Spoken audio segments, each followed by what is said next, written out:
All right, I'm going to ask you a question about polar bears, and I want you to put your immediate gut response without Googling, without thinking about it too much in the comments below.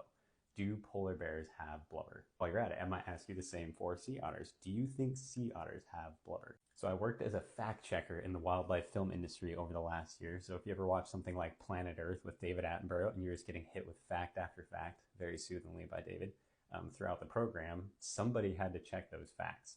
And in the case of BBC and other big companies like that, it's like these subterranean goblin mode researchers are just pummeling through these fact sheets trying to get everything correct. And before anyone asked me, I didn't work at BBC. So after I left that job, I was like, I am never going to do this again. But the problem is I can't turn it off. So I was recently helping my partner with the project, and this question came up. So if you cheated and you Googled it, you probably think, yes, they do. Because first Google search page, literally everything says that they have blubber. Yes, polar bears have blubber. AI overview. Don't know if we ever trust the AI, but there it is. If you go below that, there's a lot of reputable looking sources, and there's sources like PBS and National Geographic also saying they have blubber. So what does blubber usually refer to?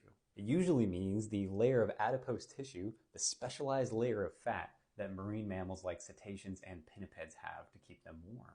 Yes, polar bears do have a layer of fat that they use to insulate themselves, but it didn't evolve for the same reasons or in the same way that the layer of fat evolved on cetaceans. So while they live in the Arctic and the vibe just feels right to say that they have blubber, the layer of adipose tissue that polar bears have is just a lot more similar to the same layers that other mammals have and in less cold environments.